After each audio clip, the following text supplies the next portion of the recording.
step in this Gamora transformation is to cover the eyebrows. I have a video on how to do that and it will be linked below.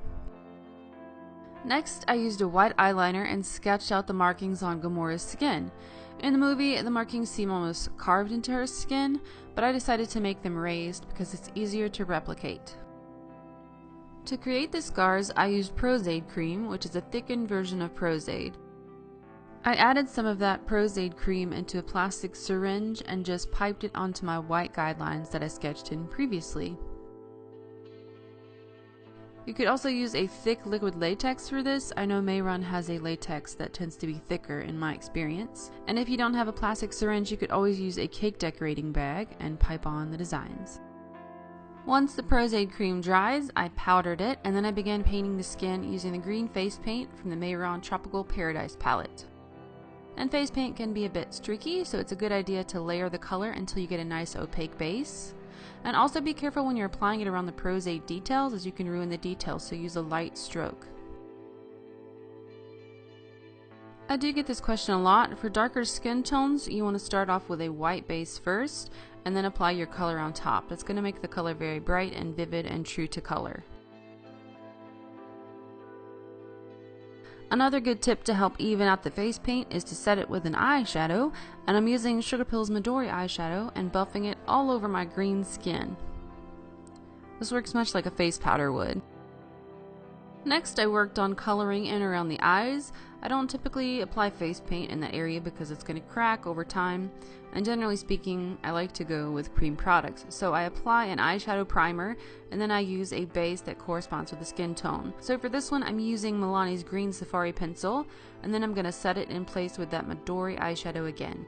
Gamora has some serious cheekboneage going on, and I wanted to replicate that, so I started off with a matte green forest eyeshadow from Inglot and really carved those babies out. I used that eyeshadow pretty much to contour every part of my face, including my temples, under the jaw, even the sides of my nose, to create a really chiseled kind of, alien-esque effect.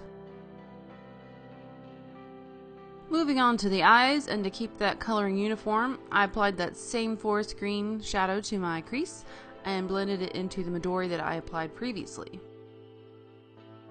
Once I was happy with my green smoky eye, I went ahead and added a black liquid liner, curled the lashes, applied mascara, and popped on some false lashes.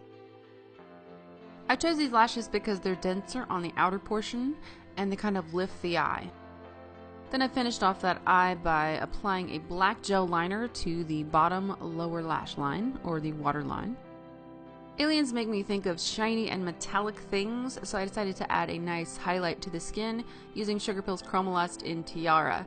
And I just applied that to the highest points of my face, the tops of my cheekbones, my nose, my forehead, right above my cupid's bow, anywhere that I wanted to highlight. I also applied Tiara wet onto the raised skin markings to help highlight them even more. This technique really made the markings pop from the green skin. And since you can't have highlights without a bit of shadow, I added some shadow underneath the markings using that same dark green forest eyeshadow. This is going to further that three-dimensional feel of the markings.